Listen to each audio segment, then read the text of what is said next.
Mets fans? What is up, Mets fans? Welcome back to another Mets post-game show right here on the channel, on X, and of course on Twitch. Spam those W's. Chris, let's go. Broken fingers and all. Let's go, baby. 3 out of 4 against the Philadelphia Phillies, and the New York Mets have taken another series. Great.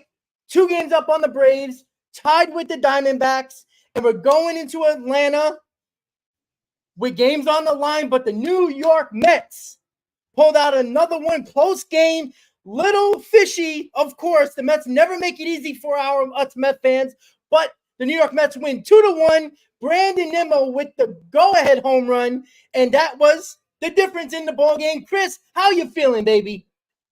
I'm fired up. You see this smile? You see this smile? That's what we do. That's what we do, baby. Spam those W's. Chat, spam those W's, please. What an electric win for our New York Mets on Sunday Night Baseball, showing the entire world that this team is the real deal. Showing the entire world. That was awesome. That was an awesome job. Again, to come back down and come back from 1-0 in that deficit, and we get the job done. It wasn't easy. Edwin Diaz works his ass off, 30 pitches for a 6-out save, but we're here. Spam those thumbs up, New York Mets fans. Spam the subscribe button. We're going to be here with you all every step of the way as the Mets inch closer and closer to a playoff. Appreciate you all being here. Let's get it. Absolutely, man. I don't know about you, but man, I was on my feet for the last 2 innings. I was pacing, man. I'm not gonna lie. I was pacing. I was trying to get the background together. I was pacing, going back and forth, getting the lighting together. I was all over the place. I mean, I think I scared the hell out of my cat for like a month now, just moving around like a nutcase. But the Mets get the victory. We have so much to talk about. 6 games to go in this 2024 season. The Mets have made an amazing turnaround, and they're at my magic number of 87. And look, they passed you, and I'm pretty confident they're going to pass me as well. And look, the Mets did their job. The hell with the scoreboard watching. We done our job, and that's all that matters. And again, the way this team played, right? Tyler McGill, solid, not bad. He went toe-to-toe with Zach Wheeler. Even though Zach Wheeler was quote-unquote better, he wasn't better in the run column. And just like that, Tyler McGill, look, he held it down for the most part, right? I knew he wasn't going to go through the order the third time. Out in the 5th inning, Maton did his job. Buto did his job. And can't say enough about Edwin Diaz. 2 innings, 30 pitches. Knowing that there was an off day tomorrow, talk about Mendoza. How many times have we talked about Mendoza making the right decision? That was the perfect decision to put Diaz in the 8th inning with the top of the order, knowing that he was probably going to go out to the 9th as long as he didn't pitch a tremendous amount of pitches in the 8th. But guess what? With 2 outs, and when he walked the batter, I was like, oh, okay. Stanek was warming up just in case, because you're not going to make Diaz throw 45 pitches or something like that. But he got the job done, throwing gas. They're showing Nimmo right now with his cell phone, hanging out with the fans right now, as it's the last home game of the regular season, because we don't know yet. We just don't know yet. But the standing ovations for Pete Alonso. I know Pete Alonso didn't have a great game at the plate, but he made a couple of nice plays with the glove. And, great job by Mets fans. Listen, great moments as a New York Met. We don't know what the future is going to hold, but right now we're still a New York Met for 6 more games, and the Mets are riding sky high. And this is a team against the Phillies that a lot of people were very concerned about this series, even though the Mets are playing well. The Phillies did not celebrate on our field. That was our goal, besides making the playoffs, making sure we get wins. Do not let them celebrate. They got their playoff break. Congratulations. Now you can take your ass back home, losing 3 out of 4. And listen, the division ain't over yet. I know it's a long shot, but it's still there. It's 5 games to go. Mets put themselves in a great position, Chris. And I'm pumped right now. Like, I got goosebumps. I'm excited. I pressed that live button. I heard the music, and I'm like, oh, yeah, we're here. We are here. We're here, baby. We are here, baby. We are here. Oh, my goodness. I'm so excited. We're wearing all black, right? for the Phillies funeral, I guess, in terms of what we said when we went and wore all black for the National Series as well. They went out there and took care of business. Listen, the Phillies are a great team. With we can sit here and troll, and obviously we're gonna have our fun and talk smack. Hats off to Zach Wheeler. Obviously, he pitched a hell of a game. Obviously, the Mets got the better of this sort of game in terms of winning 2-1, but he pitched a hell of a game. Those two seamers running inside. I mean, he got Jose Iglesias in that late in the ball game, obviously hit him, and that spin, that tail on that two seamer is just absolutely gnarly. But yeah, 100% great team over there. Obviously, they're going to be in the playoffs. But listen, this shows you that the New York Mets can compete with anybody. There is nobody in this league that Mets fans and this Mets team should be fearful of. They have what it takes. And by the way, as we've stated in all our other post games, they're doing this without their MVP caliber shortstop, Francisco Lindor. They're doing it without him. So to take 3 of 4 from Philadelphia, riding high into the off day, take a much needed rest off day. I don't know what they're going to do tomorrow. Maybe some infield drills, maybe stay sharp, etc. Keep the momentum going. But ride high into Atlanta, and let's take another series. We say it all the time, Rob. Stack series wins. Sweeps will come and they'll be fantastic, but stack series wins first and foremost. Absolutely not surprised with Tyler McGill being pulled after only 4 innings.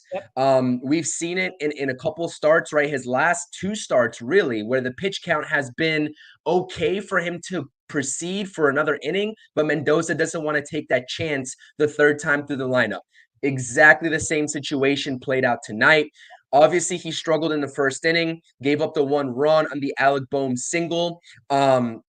And then he kind of regrouped from there. The strikeouts were working for him, but he was just working way too hard out there in terms of the pitch counts. And he was starting to walk more batters than we were comfortable with seeing from Tyler McGill. And unfortunately, he only provides the Mets with 4 innings of baseball, of 1-run baseball, which is good. So I guess hats off to Tyler McGill for keeping this team in the game, but again, for only 4 innings. But the bullpen did what they were supposed to do. Phil Maton came in, provide you multiple innings. Jose Butto, an electric inning himself. And obviously, Edwin Diaz comes in the 8th inning. Mendoza, very aggressive in that category. That's what I love about Carlos Mendoza. He is aggressive behind his decisions in going out there and taking Tyler McGill out of the game. Very aggressive, did not think about that twice. And then also putting Edwin Diaz in there for the extended period of time to solidify this W. What an electric W. But can we talk about Tyrone Taylor, Rob? How huge he has been for this team. In the month of September, we talked about it in the pregame show. Tyrone Taylor, every single time he's in this lineup, I feel good. I'm feeling great because Tyrone Taylor is doing it on both sides of the ball. He gets 2 base knocks today. He gets one of the 2 Mets RBIs today. And you see him tracking those baseballs down in center field. He's a ball hawk out there. I love it. Shout out to Tyrone Taylor. Clap it up for Tyrone Taylor. Amazing production. Amazing production. Absolutely. It's been outstanding. Like, we can name how many people that we can talk about over and over again that just stepped up, right? The bullpen stepped up today. We knew Tyler McGill probably wasn't going to go deep in this game. Again, Tyler McGill did what he had to do, right? He didn't let the game get away. He let the offense, even though it was 1 or more extra run to get it done, they got it done. And look, there's so many good things about this team that, that we can really go into depth with, when the 2024 season is completely over and done and the baseball season is over. We can really go into that later. But, I mean, my God. I mean, Tyrone Taylor, Brandon Nimmo. I mean, I thought Brandon Nimmo had one earlier in the game, but the damn wind at Citi Field, was swirling all over the place, for the first day of fall. It's, right there with where the water is and LaGuardia, and the wind's it just sucks over there with the wind. And, I mean, there was a couple of balls. The Schwarber ball I thought was gone when he hit it. A lot of balls stood in the ballpark, but Brandon Nimmo just got enough, about 2 feet more. That would have been, Castellanos might have had that ball in his glove, and who knows what we're talking about in this post game. But Excellent performance. You know, Diaz, second time in his career that he goes 2 innings. And look, and you talked about it, Chris, with Mendoza. Regardless of if it works or not, he's always adamant with his decision post game, and he's probably doing it now in the post game as well, right? If it didn't work out, who had any blame on him if it didn't work out pitching wise? Right? Would anybody would have complained if Diaz would have not done his job in the eighth or the ninth? Who else would you want in that spot? Nobody. Right? Same thing. Buto, Maton. You know, I know some people in the chat are saying that they were worried about Maton. Maton has been good for us, guys. You know, these again, Maton, Stanek, right? Two guys we acquired. These are guys that have postseason experience, big game experience. I talked about this on many shows. Those are the guys that Mendoza is going to go to a lot of the times. And listen, that wasn't an easy spot for Maton. When was the last time he was in the fifth inning of a game? You know, that's not an easy spot for a guy that usually is in the sixth inning or later in a ball game, coming in the fifth inning, right in the thick of it. Anything can happen in that ball game at that time in the middle of the ball game, and he did the job. And again, Mendoza did an excellent job. We knew the guys that were available tonight, and he used them. He actually absolutely used them. Now we didn't know. Everybody probably assumed when McGill was coming out, it was going to be Buto for 2 innings, right, for the fifth and the sixth, and then Maton, Buto, and Diaz, right? But he did it differently, and he probably used matchups as a situational a plan to go with certain pitchers. And Mendoza did exactly what he needed to do. And another more and more credit continues to go to Mendoza. And I'm sorry, I know a lot of people are going to give, the Kansas City manager, I forgot his name, it's Quattaro, manager of the year. But you know what? Mendoza really should get a lot of consideration because 0-5, 11 games under in New York, by the way. This isn't Kansas City or, the middle of nowhere, right? This is New York, where every game, every pitch matters. And the way he helped turn his team around and stood calm and made the team stay calm and didn't panic. Over 100 games, and it seems the best record in baseball over the last 101 games. You can't say nothing more about Carlos Mendoza. This guy deserves all the credit in the world, Chris. I don't know who in their right mind, maybe besides Buster Olney, wouldn't give him consideration for that award. And oh my goodness, this ESPN broadcast tonight. I'm sorry, I had to endure it. I'm glad the Mets got the W, but it was Philadelphia this, Philadelphia that. Let's go talk to Kyle Schwarber in the batting cage while the Mets are batting and seeing what his routine is. I mean, good grief. Can you give me a damn break?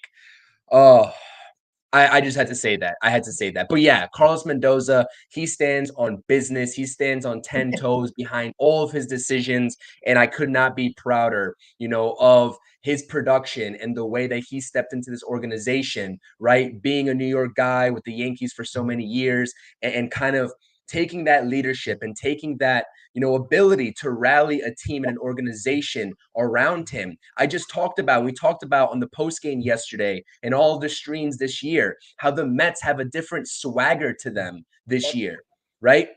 They have a different aura. The celebrations.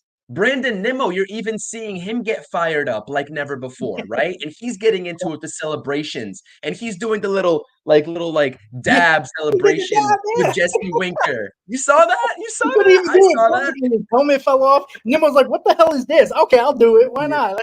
Exactly. So like this team has the personality behind them, and it makes it that much more enjoyable for us to watch.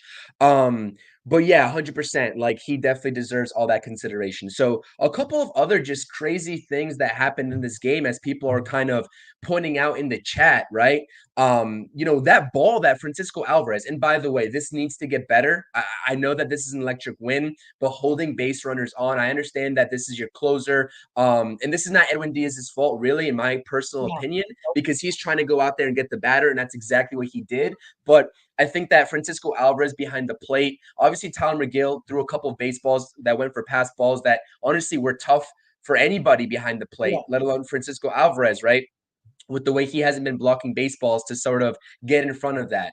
But you know what? Hopefully they kind of coach that a little bit more. Hopefully they kind of sit Francisco Alvarez down and make that in-season adjustment. I do believe believe in him still, but that's something that, especially in postseason baseball, you can't afford to allow runners to go and run all over you, and that's going to need to be cleaned up. But again, like the pitchers, as we said, this entire season, they get the job done. And that Francisco Alvarez throw on Bryson Stott stealing third and it hitting the base instead of going into the outfield, and Vientos is kind of like, where's this ball? Where's this ball? And he finally locates it. That saved the game for the New York Mets, because if that ball gets by Vientos and it doesn't hit that base, we're talking about a game that's going into the bottom of the ninth. You know what? Low key, nobody was really talking about on the broadcast, which I'm not surprised it's ESPN. Look where Acuna was.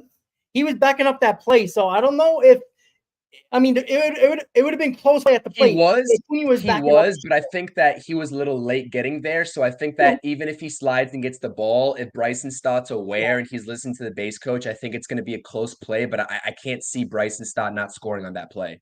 Yeah. Yeah, you're probably right on that, but I mean, it's just, you know, I know Acuna got a little awareness, but I don't think anybody was really expecting Alvarez to throw that ball to third. It didn't look like Jesus Christ, Vientos was ready for that ball. But I mean, oh my God, when he said, look, it's got to get figured out, and I don't know if you can figure it out on the run here with Alvarez when it comes to behind the plate. But when he got that walk, I said to my dad, I go, Dad, why don't they pinch run? Put Terens as catcher, you know, and what was it, the 8th inning? And I was like, you know, why not put Terens in? You know, Diaz has a hard time holding on runners, and Terens has a cannon for an arm, and he's a little bit more smarter behind the plate, blocks the ball better. And I was a little shocked that he didn't do that. And I understand, because I think Alvarez, Mendoza didn't want to lose Alvarez's bat just in case if it came up again. And if, you know, if the Phillies happen to tie it, you know, at least you have Alvarez's bat, hope possibly coming back around. I know he probably didn't want to lose that bat, but at that point, you got to lead. You got to hold it any way possible. Like, don't worry about, you know, the 9th inning or the extra innings or something like that. I think that this is going to be key over the next 6 games if this comes up again, because Alvarez, he didn't move. He was trying to backhand everything. I talked about that, Chris. You know, I know we had a little bit of a disagreement on that. When it comes to that, like, I know his pitch framing is outstanding and all that, but like, I'm sorry, when a ball's you know, bouncing in front of the home plate, you shouldn't be backhanding a ball like that. I mean, it's catching one-on-one. I'm not trying to tell Alvarez how to catch here, but I mean, we've all played baseball. I know everybody didn't catch. Like, get down and block the ball. You see Realmuto do it. You see Terens do it. You know, it's got to be more of an emphasis. If you want to keep that bat in the lineup late in the game, he's got to be better, because that's what's going to happen. We got lucky today. Now, that didn't say, you know, if the run would have scored, we would have lost the game. But the momentum could have shifted rather quickly. And who knows what we were talking about in this postgame. This, you know, I don't want to harp on the negative, but that was crucial. That was almost a point in the game where we could have lost there. We could have had a major problem. And then we would have talking about the execution behind home plate, because it was early in the game, it was the middle of the game, and almost cost us late in the game. It's got to be a little bit better. And you know, Terens got to get into his ear a little bit more. I mean, maybe he is, and maybe Alvarez is just too young to like figure that out, but he seems like a smart kid behind the plate. You know, like, he knows what he's thinking of. But man, geez, I mean, I know all our hearts probably went in our throats when he threw that ball. Like, oh my God. But you know what? Yeah, no. Thank God. It didn't burn the Mets at the end of the day. It didn't burn the Mets, but I agree with you. Moving forward, the situational awareness needs to be a little bit better. I completely agree with you. But Mets fans, like, seriously, how are we feeling right now? How are we feeling right now? Please, everybody in the chat, not only make sure to subscribe to the channels. This is an awesome post game. Obviously, we're going to be up here whether it's a win or a loss. We love to spam the W's. Subscribe to both channels. Keep hitting those thumbs up. It really helps us out a lot. The subscriptions are awesome, but hitting the thumbs up is also just shows so much love for the post game and gets us to the top of the recommended videos, etc., for us to continue to grow and be here with you all in these post games. So hopefully you guys are enjoying the content. We want to sort of read off a lot of what you guys are saying as well, and We want to know what you all think. Player of the game. I had the live chat poll up in my channel, Edwin Diaz or Brandon Nimmo. Honestly, Rob, who else would you give it to? I mean, you could say Tyrone Taylor, but it has to be Edwin Diaz or Brandon Nimmo with their contributions today in this 2-1 victory. Yeah. I mean, I would go with either one of those guys. I mean, you can't be wrong with either one. I'm assuming it's probably a close race between the two. Tyrone Taylor, should get some like bonus points, just because he just seems like he does something every game. And that ball that Schwarber hit, that he got turned around because of that wind, and he caught that right at the wall. But listen, Diaz, I mean, that was crucial. It's nice to see Diaz with that 2-inning save in the 8th and 9th. That I think that was big. Obviously, you can't win the ballgame if Nimmo don't hit the home run there. But that's amazing what Edwin Diaz did. And look, it's a good thing because we haven't seen that since 2022 with Diaz. Ever since with Buck Showalter when he did it, and everybody's like, "Whoa, what are you doing?"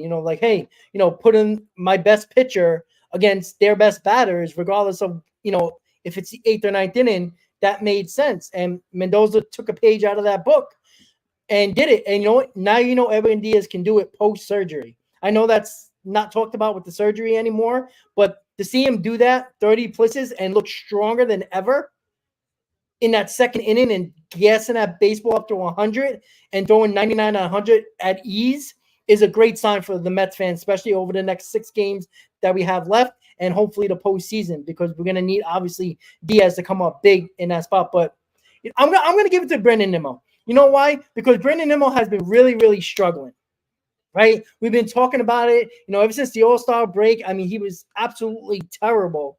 And he's starting to come along over this last week and a half. And now getting the big hits here and the emotion in Nimmo and, dabbing and all that stuff. And, it's just a different type of Nimmo come on. We talked about Pete Alonso coming out of his show. Nimmo, I mean, he came out of his bunker, like out of nowhere. Like he's just a totally different, like just emotional guy now. And I love it. And it's making him a better baseball player, in my opinion. So I'm going to go with Brandon Nimmo, Chris. Yeah, 100%. I mean, honestly, I think I'd give the edge to Edwin Diaz because that's just incredible what he did, especially facing the top of the order. This is a crazy, talented Phillies lineup. But my guy, Brandon Nimmo, I mean, if we could give a co-player of the game, I think those two definitely, would get co-players of the game in their own rights. Just amazing contributions. I was going to be livid if Castellanos decided to rob that home run, like Cal Stevenson did in the previous series. If that ball either stayed in the yard, right, like we saw a couple balls in the first inning do in Schwarber's as well, or he robbed it, I was going to be absolutely livid, right? But it didn't, and thank goodness it didn't. So again, Luis Angel Acuna, though, another base hit. And I know it was kind of like a tapper and it was kind of like a swinging bunt, but he gets on base. He's gotten on base a couple of times tonight as well, but he just keeps on contributing. And the defense, the sure hands at shortstop is absolutely mesmerizing to see. He does not seem to be bothered by the pressure. He doesn't look jittery out there. He looks like calm, cool, and collected, which is exactly what you want your 22-year-old shortstop to look like in the absence of Francisco Lindor. Now, hopefully we get Lindor back here soon in this Atlanta Braves series. We'll see. Hopefully he's able to do a little bit more tomorrow in terms of baseball activities, and he's ready to go by Tuesday. But again, the contributions, right? No matter how this Mets season ends, we're going to look back on the contributions during this stretch of baseball by Luis Angel Acuna, and we're going to be like, wow, that was so very important. And obviously we're going to take that and run with it in terms of looking forward to 2025. But there's a whole lot more Mets baseball to be talked about from us, a whole lot more Mets baseball to watch. And how about Mr. OMG? Is that now a 16 game win streak? 16. I love it. Love it. And, being on the topic with Acuna, when Lindor does come back, and, I'm going to ask you, Chris, the question, and I think I know your answer, but I'm going to ask you anyway, just to have everybody watching, have you see what you're thinking. And everybody in the chat, when I ask the question, answer it in the chat, and we'll have a conversation about it. When Lindor comes back, he's clearly going to go back to shortstop. Iglesias, you just can't, take him out of the lineup, obviously, right? You can't take him out of the lineup. What do you do with Luis Angel Acuna? Do you DH Iglesias to keep that bat in the lineup and put Acuna at second base?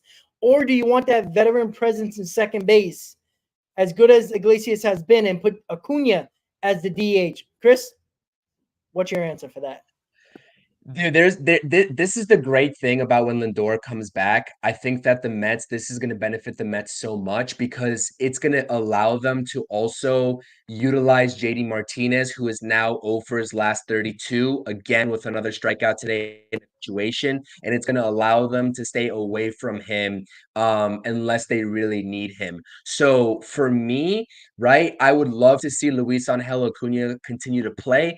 And the thing about it is that I know that Mark Vientos has been so good at third base, and he has been above average in terms of what my expectations from Mark Vientos were at third base defensively. And we all know about his bat this whole entire season. It's been awesome. But if they even have the flexibility to DH Mark Vientos some games and put out the premier defensive lineup out there in the field of playing Lindor at shortstop, Acuna at second base, and Iglesias moving over to third base, where we've seen him also play this year, I would be all for that. I'm not going to lie to you. And I really hope that wouldn't take away the confidence of Mark Vientos, because I would assume that he's going to be the starting third baseman, depending on what happens with Pete Alonso, right? Next year in 2025. I think he's kind of bought himself that sort of title within this organization, personally speaking. But if you want to put your best lineup out there, and if you want to put your best defensive lineup out there, right, both on the offensive side of the ball and defensive side of the ball, I would think about doing an infield adjustment of Acuna and Lindor up the middle, Iglesias at third, and DHing Mark Vientos for some games. I'm not saying you have to completely get rid of Mark Vientos from third base, right? Again, I don't want to sound like he hasn't been producing defensively this entire year. He has. But let's make no mistake about it. I think we would all be a little bit more confident if we had Jose Iglesias still out there manning any position in the infield. And right, with his age, I understand it's a little bit more taxing being up the middle, but third base also, they don't call it the hot corner for no reason. So that's kind of the early thinkings, is like, that's how I'm thinking. But again, we'll see how reluctant or not the Mets are, and Carlos Mendoza is in doing that. But I really think that Luis Angel Acuna has bought himself at least consistent at-bats and consistent playing time down this stretch. I don't think that you can afford to just straight up bench him. I don't think you can do that. Yeah, I don't think they're gonna, keep him up here and then put him on the postseason roster, which I'm assuming they will. Now, again, the next 6 games, if he goes 0 for 17 and doesn't look good at the plate, might have a different conversation. But you might be right. You brought it up about the confidence level of Vientos. Since he's been probably above average defensively, like better than expected by most people, that assumed that he wouldn't be that good by third base, including myself. I wonder if the confidence level would be wavered a little bit, taking him out of the third base spot that he basically won over Beatty and has been really good for us. Yeah, I might DH Vientos. I think the best infield is Acuna at second, Lindor at short. Now, this is all assuming that Lindor is 100% healthy and ready to go and can play the field, because you might have to DH Lindor. And you know what? I think the Mets should, exactly. I think the Mets should do that in Atlanta, to be quite honest with you. Acuna's shown he can play shortstop, no problem. I would DH Lindor for at least the first 2 games, just to make sure that he's okay. Because what you don't want to do is play him as shortstop and risk him getting hurt for the remainder of the season and possibly the postseason. I just give him a little bit more time off his feet as much as possible and let him just DH so he can, hit, sit down, relax, put a heat warmer on your back or whatever you got to do. I think they might do that probably for a couple of games. I mean, Lindor is probably going to be out there, but I would be, with Acuna playing so well defensively and can play any infield position other than first base, why not DH Lindor at least for a little while, just to make sure he's ready to go and could get up and sit down, so you don't have to lose, Lindor on the field and then he's got to come out of the game. Acuna's got to come in cold or whatever the situation might be.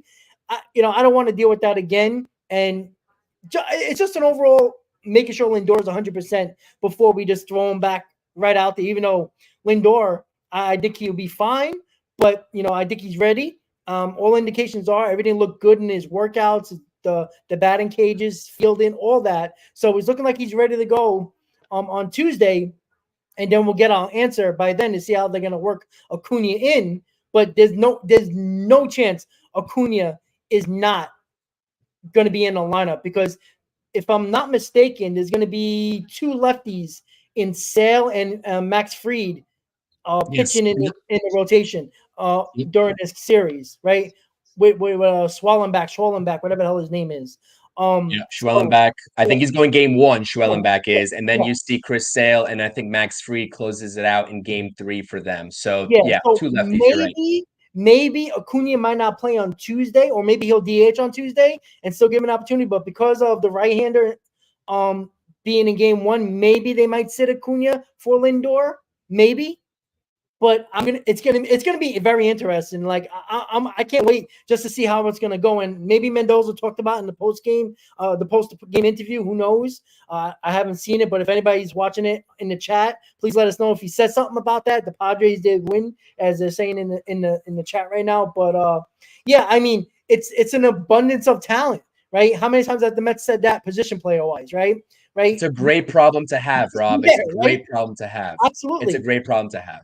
And also not only the infield configuration, but also the outfield. With the Yeah. way that Tyrone Taylor is playing out there, right? I don't think that you can afford to have him sit. So you're going to have to be choosing on an everyday basis whether you're playing Starling Marte or Harrison Bader. And honestly, though, where does that put Winker in terms of the status, right? We were just talking about DHing, whether it's Vientos or Lindor. That obviously, is going to take Winker's at bats away. So you're going to have him to utilize as a primary bench guy, pinch hitting situations, etc. I think the Mets, right, we're always in a position to bring Winker in here and to have him as the bench guy for pinch hit situations instead of being an everyday player. And I think that the way that it's shaking out and the guys that are catching fire right now, I think that that's something that the Mets are going to have to utilize. But your bench, right? You talk about having Winker on your bench. You're going to have JD Martinez on your bench, right? You're going to have Luis Torrens on your bench. That is a deep bench to go into playoff baseball, hopefully, with come October. So I'm really excited about that. And we're gonna see. I think this is the point of the season where you have to play the hot hand. You have to play the hot hand. It like no excuses. It doesn't matter what happened the entire season leading up to this point. Again, it does, but it doesn't. Whoever catches fire, especially in the month of September, they're gonna play. That is Luis Angel Acuna, and that is Tyrone Taylor, 100%, hands down. Yeah, absolutely. Like, I think you have to go with the hot hands, even though I do think Winker's probably going to get the start in game 1 because of the righty on the mound, and obviously the lefty hasn't been as good, and that's why I think Acuna is probably going to be the odd man out, at least for game 1, because if Lindor's going to play, and he is going to play the field, he's playing shortstop. We all probably understand that, and I don't think you can trust Martinez to DH if unless they think that Acuna is just hot right now and just leave him in there instead of Winker. But I don't think they're going to do that. I think they're going to go with Winker against the righty in game 1. But again, it's a great problem to have. Like, there's to have so much talent and production from guys on the bench that can basically start every single day if you need to. Like, you can play matchups, you can put a hot hand, you can do. Mendoza has so many options that nothing's really bad. Like, besides JD Martinez being in the lineup, which I won't be shocked if he's going to be in the lineup probably at least once in this series, maybe even twice in this series with the lefties, right? Right. We know he's struggling, but this is the guy you got to get going as well. Like, just because, he's not doing well right now and the Mets are winning despite his struggles, this is the guy that has all the postseason experience in the world. I'm not saying he's going to turn it around or not, but we just can't give up on JD Martinez yet. He was brought in here to be a difference. He was brought in here to be a difference in these moments.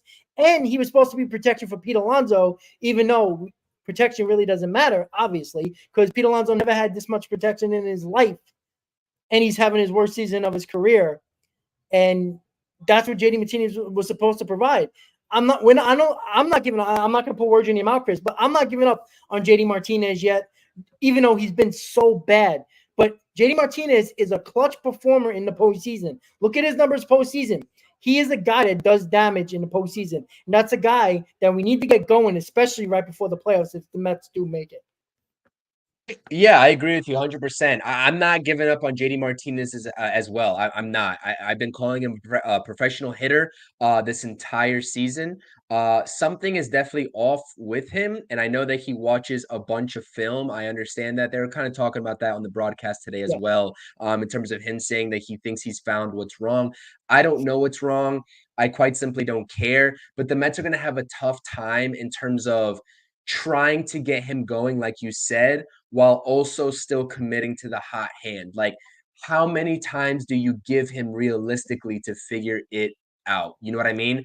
But again, that sort of role of bringing him up off the bench, I know it didn't work out tonight, but again, in future situations, he can come up huge for the New York Mets, and that's a valuable bench bat at the very minimum. If that's how they decide to utilize him, that's how it's going to work out.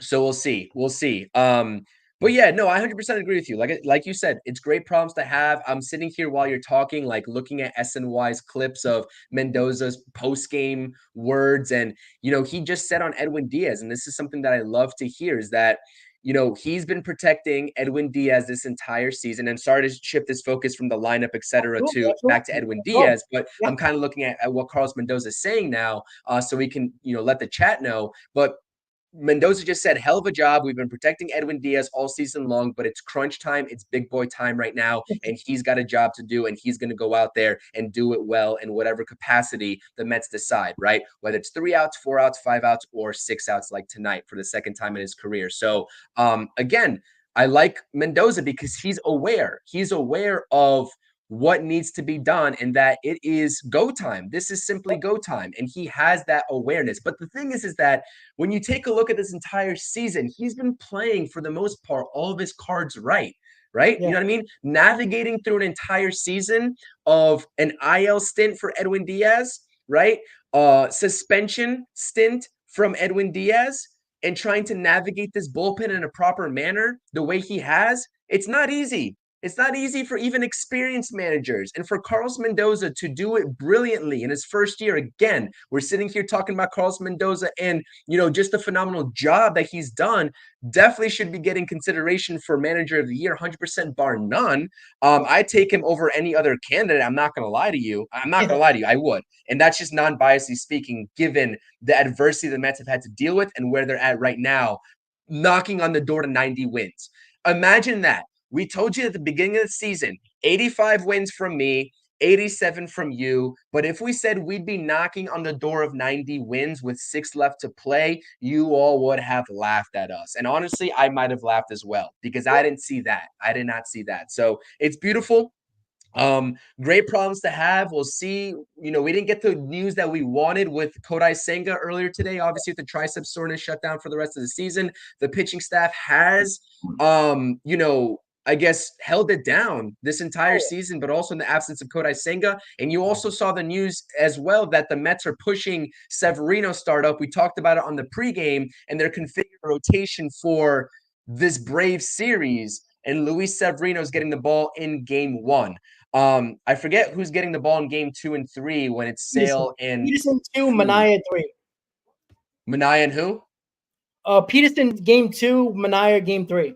Game 3. Okay, cool. All right. So, I mean, we got to just hope for a Peterson bounce back performance in game 2, honestly. Full confidence in all of these guys, really. But Peterson, I think that he had obviously a shaky outing. That's like 2 in his last 3 or 4 starts. That's been a little bit shaky. He needs to get back on track. But again, something that we saw from Tyler McGill and what we talked about at the pregame. How many four-seam fastballs did he throw up in the zone today to get swings and misses? Did anybody realize that? That was Did key. anybody? That was the strategy. That was Yep. the strategy. And we told you all clear as day, this entire staff is going to keep doing this. Whether it's Sean Manaea's sinkers that he's throwing up in the zone, which is unorthodox, right, that we talked about on our post-game last time out when Sean Manaea took them out, or the four-seamers, right, with Tyler McGill.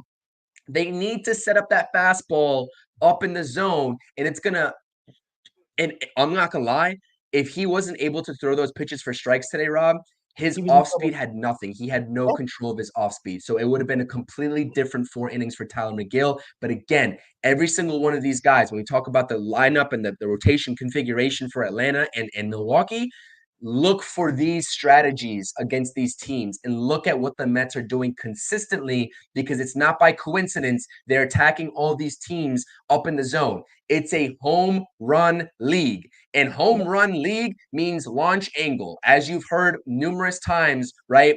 Brandon Nimmo's 33-degree launch angle for the home run today. It's launch angle. And you know what guys that have a high launch angle, a steep launch angle for home runs struggle with notoriously? That's anything 95 plus up in the zone.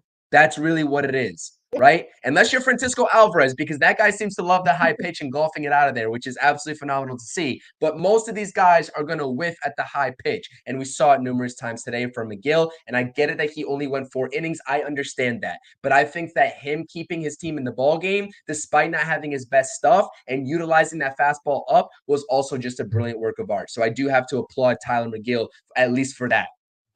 Yeah, absolutely. Miguel had nothing off speed, nothing. Like at that look, there was 2 things working today, and I said it in the pregame. He needs 2 pitches to get through a game, and the pitch at least serviceable. And he had 2 of his fastballs, if you want to call it 2-seamer or sinker, whatever you want to call it. He had his 4-seam up in the zone and his sinker low in the zone, and that just worked perfectly, right? 2-seamer, sinker, same pitch basically at this point now. As hard as these guys throw it. That was the key. I think, if I'm not mistaken, I think he had 13 swing and misses on the 4-seamer up in the zone, right? And the Phillies, if you look at their hot zones in the strike zone, there's a lot of blue ice cold from the letters to the neck. They swing at everything up and in, up in the zone, everything. And all I was saying, I was next to my dad watching the game almost the whole game, and I kept the same. Stop throwing any breaking balls. Throw that sinker low and continue to pound that high strike, that high 4-seam fastball. They can't lay off it. The only guy that can hit it is probably Castellanos and definitely JT Realmuto.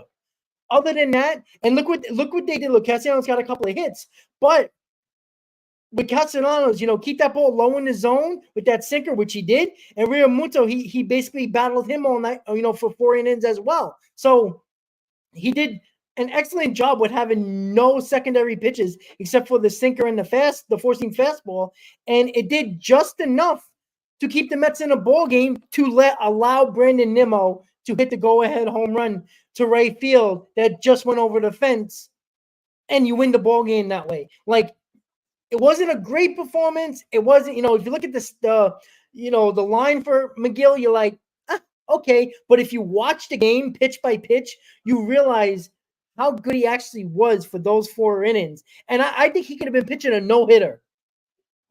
Mendoza was taking him out of the ball game. He was not letting him go the 3rd time through the order. I just felt that from the moment I walked up. I was starting to look at the numbers.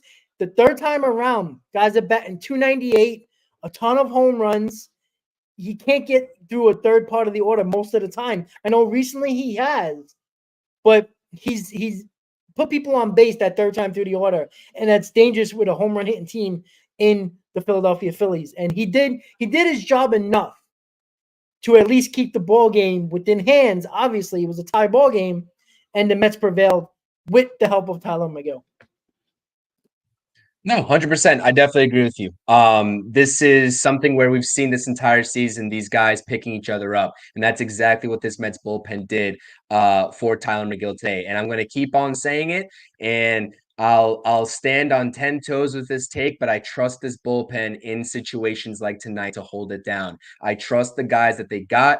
Outside of Adam Ottavino, I trust in every single one of those. I know Reed Garrett has been shaky with runners on, but he's also had his bright light moments where he's delivered in the clutch. Jose Butto, again, if he's pumping strikes, if he has that wicked movement on his changeup like we saw tonight, absolutely awesome stuff. And I can go up and down the list. You have Ryan Stanek pumping in 99 miles per hour. Reed Garrett is even, where did that come from when he's throwing 99, for strikes? Like, where did that come from? So you're starting to see this Mets bullpen, right, be stacked with guys that can throw cheese, just straight cheese. And Edwin Diaz, Stanek, Reed Garrett, etc. But you also have your finesse pitchers. It's like the best of both worlds of this bullpen with like a Phil Maton, etc. So I love the configuration. Obviously, thanks to David Stearns for getting these guys in the door. Yep. But again, job's not finished. Obviously, the New York Mets, to round things out here, have the second wild card, right? Diamondbacks lost today thanks to the Brewers. I think the Brewers were up 8-0 in that, or they were down 8-0 in that game, right? I think it was 6, but they were down a lot. Like I saw Whatever it was, and I'm like, it was a then hell of my a comeback. yeah, the Brewers the Brewers came back. I'm like, what? How did they come back? I'm like, oh, really? All right, I'll take it. I'll take it. I'll Thank take goodness. any help. Any help I'll take. Any help we'll take. And obviously, we're going to be sitting here watching what these other teams do. But again, as we said in the pregame, and as we'll continue to, and Ricardo's saying it was 8-0. It was 8-0. I was right. Which is even crazier. But again, we're going to keep saying this. The Mets need to take care of business because they control their own destiny with 6 games left to play. Now they're not only fighting for the third wild card spot, they're fighting for the second wild card spot, and that is important, right? And that's just a testament to the adversity, right? The grit this team has to deal with the adversity. And I could not be prouder of this team. So again, we're wearing all black. It's a celebratory here. We put the Phillies away. We're done with them for the rest of the season. We took 3 or 4 at home. The Mets got it done at home, Rob. Citi Field is rocking. There was a lot of people on the timeline today that were at the game, and they were cheering on our New York Mets. Brandon Nimmo went out there and said in his post-game interview, I believe in that national series, he's like, we need you all to show up this series. And the Mets fans did. So salute to you all, every one of you all that were in the stadium tonight for the game. And to everybody in this chat right now that were rooting for this team, you know, from home and from the screen, like Rob and I were. Again, thank you all so much. I think we're doing final thoughts here. Are we not, Rob? Yeah, absolutely. Good, man. You're good. I think final thoughts here are great victory. We are going to be out here. We're going to continue to do these streams. We have a huge series coming up in Atlanta. Let's continue to stack and spam those W's and subscribe to the channel. We appreciate you all being here. I think I'm about like 15 or 14 subscribers away from 1,000 on my channel. Help me get there if you guys can. Tell your friends, tell your family. I appreciate the support. Thank you all for the support in general on these post games, and we will see you all with the next stream. Whew, what a win. What a win to close this week. It's awesome. Let's go Mets. Absolutely. I know my guy CP is being modest. Listen, get him to 1,000 before October. All right, let's go. Let's get it done. All right. Like I know he's being very modest here. Fuck that. Get him to 1,000 subscribers. Let's go before October, before some postseason baseball. How about that, guys? So make sure you come over from X, get over to YouTube, subscribe to the channels. If you're on Twitch, come over to YouTube, subscribe to the channels and all that fun stuff as well. We got you in pre and post. I mean, I'm pretty sure you said you were going to Milwaukee, so we'll see how that goes. Maybe we'll get some instant reactions from you if you can during that last couple of games. Hopefully we don't need those games, but you never know. But the good news is we're 2 games up on the Braves. We're up on the Diamondbacks. We're second wild card right now. Swelling back against Severino. We got Peterson versus Sale, and we got Mania versus Fried for the 3 games in Atlanta. Mets take 3 out of 4 against the Phillies at home. The final homestand of the 2024 season. Win 2-1, 87 wins. Ready for the last 2 series of the year. Thank you for tuning into another Mets post-game show, guys. Hit that subscribe button. Hit that like button. We will definitely see you tomorrow on a couple of shows. Maybe a roundtable depending on scheduling, and I will be with Anthony Subway to share at 9 p.m. tomorrow for a show to talk, obviously, what else? Mets baseball and obviously the Philly series, recapping that and previewing the Brave series. Everybody have a great night. Let's go Mets, guys, and we'll see you tomorrow. Have a great night, guys. Enjoy the off day. Good night, guys. Let's go Mets. W.